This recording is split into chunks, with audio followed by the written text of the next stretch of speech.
یقین کی اس صورت میں 15 چیزیں پیش کی ہیں کہ ان 15 اصولوں کو، ان 15 قوانین کو ہمیں اختیار کر کے آگے بڑھنا ہے تاکہ ہماری زندگی کی بنیاد درست ہو جائے۔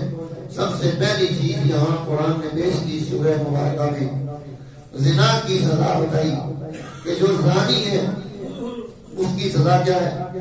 دوسرا فرمایا کہ جو بدکار ہیں ان کے ساتھ نیک لوگ اپنی ازدواجی زندگی کو قائم نہ کریں، یہ بھی حکم سنایا یہاں پر قرآن حکیم نے۔ تیسرا، جو لوگ دوسروں کو بدنام کرتے ہیں، ان کے خلاف سازش کرتے ہیں، ان کے لیے کوئی جرم ثابت کرنے کی کوشش کرتے ہیں، ان کی سزا قرآن حکیم نے یہاں پیش کی ہے۔ چوتھی چیز لعان کو پیش کیا ہے کہ میاں اور بیوی کے درمیان جو لڑائی اور جنگ ہے اس کے لیے لعان کا قانون قرآن بتاتا ہے۔ اور پانچویں چیز گھر میں جانے کی اجازت کو یہاں پر پیش کیا ہے، اس کا طریقہ بتلایا کہ کس گھر میں جا سکتا ہے، اس میں نہیں جا سکتا، کیسے اجازت لے گا، ان قوانین کو قرآن نے پیش کیا ہے۔ اور اس کے بعد یہ حکم دیا کہ ہر مرد اور عورت اپنی نگاہ کو نیچے رکھے، اپنی شرمگاہوں کی حفاظت کرے۔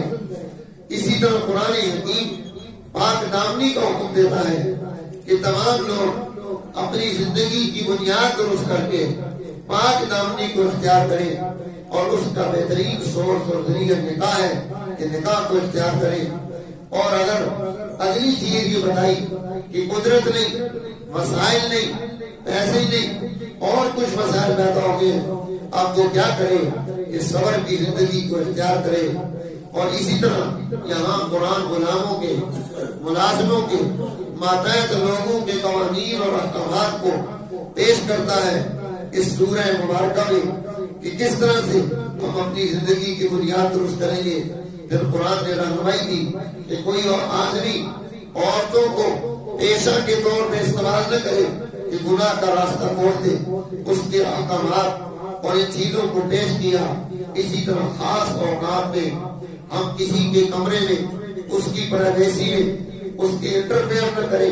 قرآن حکیم اس کی طرف ہمیں توجہ دلاتا ہے کہ کہاں کس طرح سے جانا ہے، اجازت کیسے لینی ہے، کون جا سکتا ہے، کون نہیں جا سکتا ہے۔ اسی طرح پردہ کی تاکید فرمائی کہ ہم اپنی زندگی کی بنیاد باپردہ ہو کر گزاریں، اس کے نتائج آئیں گے۔ کھانے پینے کے اصول جو میں نے ابھی آپ کے سامنے رکھے، قرآن حکیم ان کی قواعد پیش کرتا ہے، مجلس کے احکامات پیش کرتا ہے کہ مجلس کیسی ہونی چاہیے۔